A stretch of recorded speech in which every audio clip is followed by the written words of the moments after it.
In this project, we will be addressing the question of what poverty is and how it should be properly defined and measured.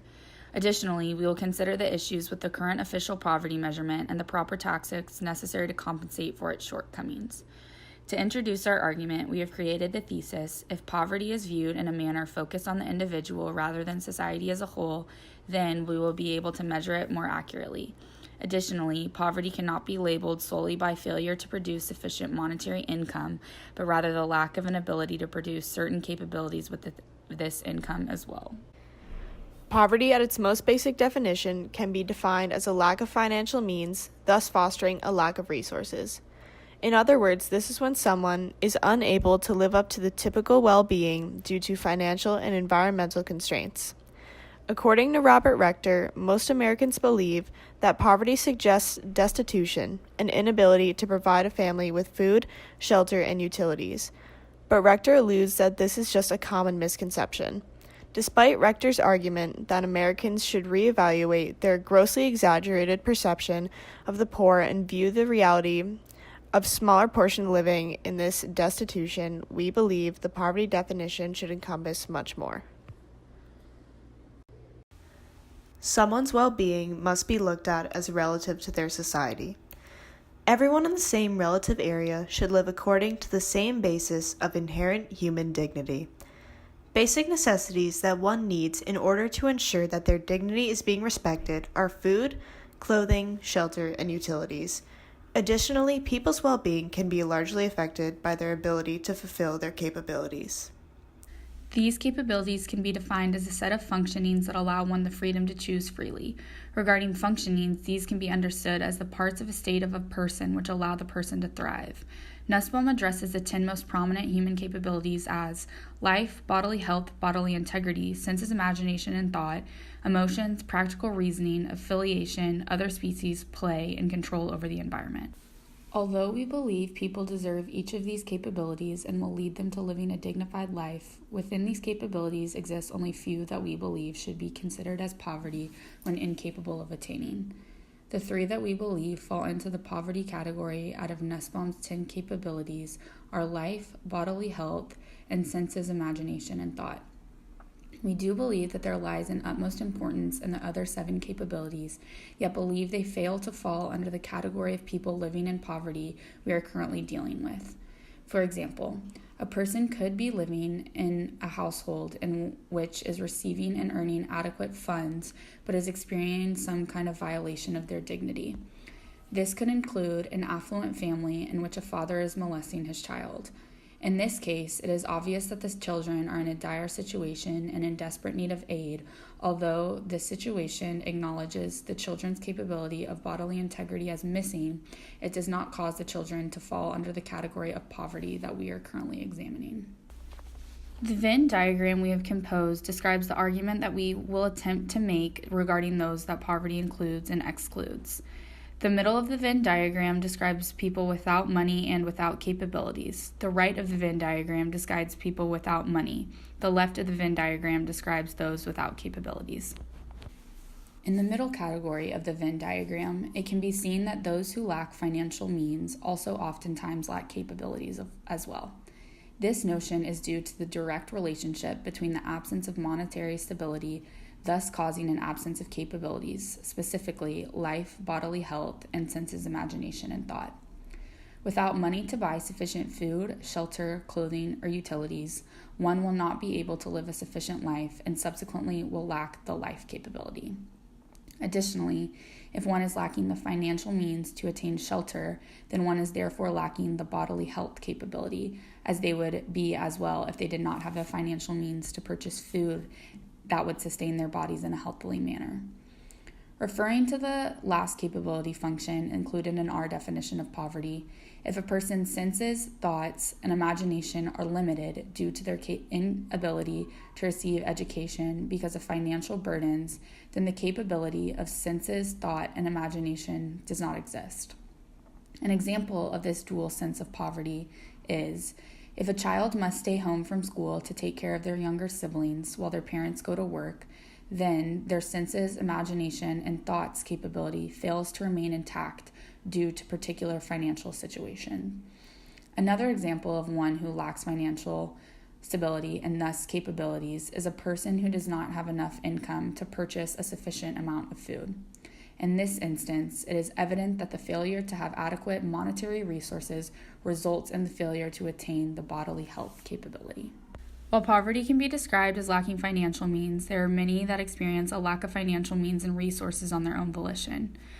For our first example, we will be examining the life of journalist Barbara Einrich, who was charged with the journalistic task of living under the poverty line to match income to expenses.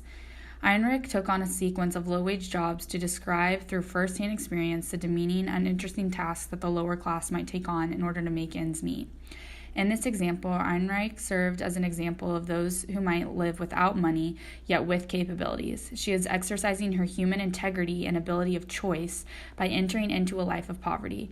Einrich had the capability to escape this experience of poverty each moment she lived in it, yet chose to do so.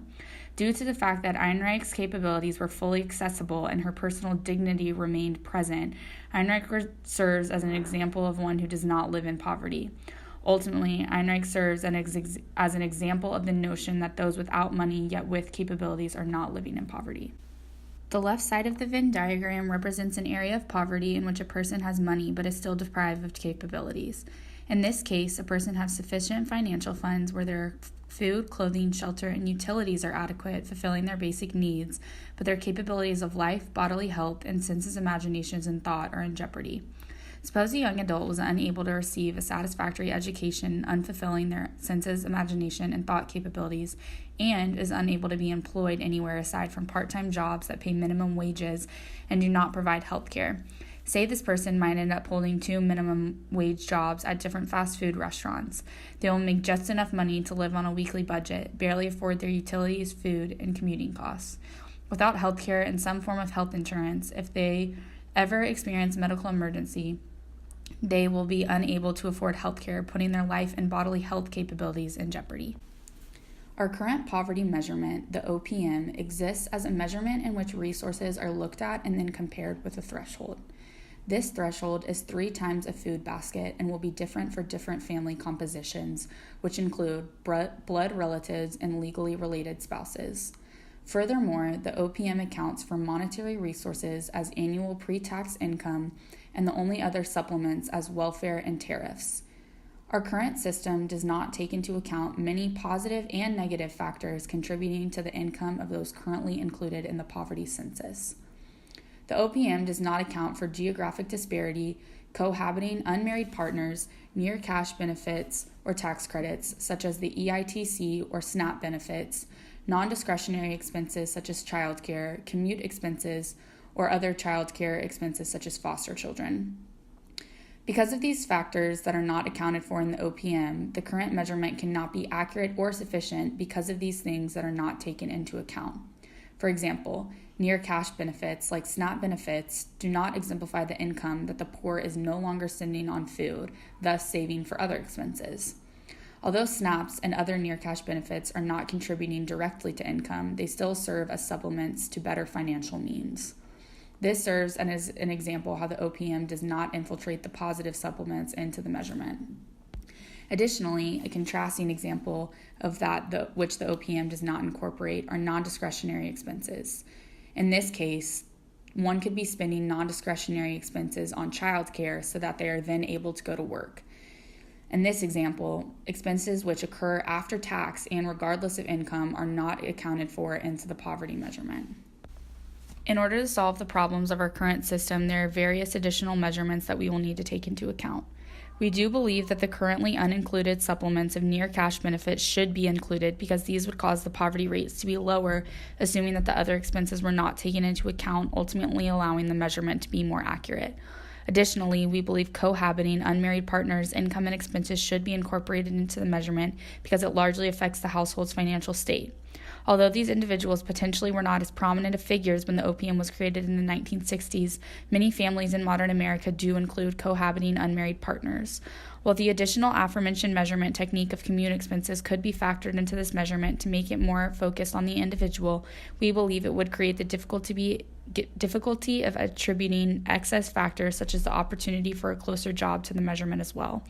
The exclusion of commute expenses facilitates the point of why we did include geographic disparity. Geographic disparity can be viewed as different because of the manner in which we plan to compose our measurement by region rather than the country as a whole. Due to the notion that differing regions have differing expenses, each region should be measured based on these expenses and dealt with accordingly. For example, a family of 6 living in rural Virginia's poverty should not be measured in the same manner in which a family of 3 living in New York City should. Due to the different expenses in different geographical regions, we believe that the poverty measurement should account for geographic disparity. Regarding non-discretionary expenses such as childcare, these should additionally be included into the poverty measurement because these expenses are absolutely enforced by law and morally. Ultimately, childcare expenses are inevitable by the working individual, thus contributing directly to their income. Due to our alterations with this measurement, we believe that poverty measurement should be relative to the individual, not based on the American community as a whole. Each person living in poverty does so differently, with different income levels and different personal situations, all of which must be accounted for when viewing poverty. Poverty cannot become a quantitative statistic. Poverty is about people and must be looked at as such. Because of this, we believe that Rector's article fails to acknowledge poverty as qualitative, labeling those in poverty based on their material items rather than their state of being. While he does acknowledge America's common misconception of the range of conditions those living in poverty in America experience, he does not attribute the lack of capabilities those with basic amenities have. Rector believes that by suggesting tens of millions of Americans suffer from chronic substantial deprivation, then there will be a misallocation of resources and an impediment to the effective countermeasurements. Rector additionally mentions those without food or homeless homes have a condition that is relatively infrequent. We agree with Rector in the sense that homelessness and food scarcity is absolute poverty, yet disagree with his illusion of other types of poverty not existing. Through a lack of capabilities, as we mentioned in other resources, there can be many levels of poverty not solely measured by food or homes.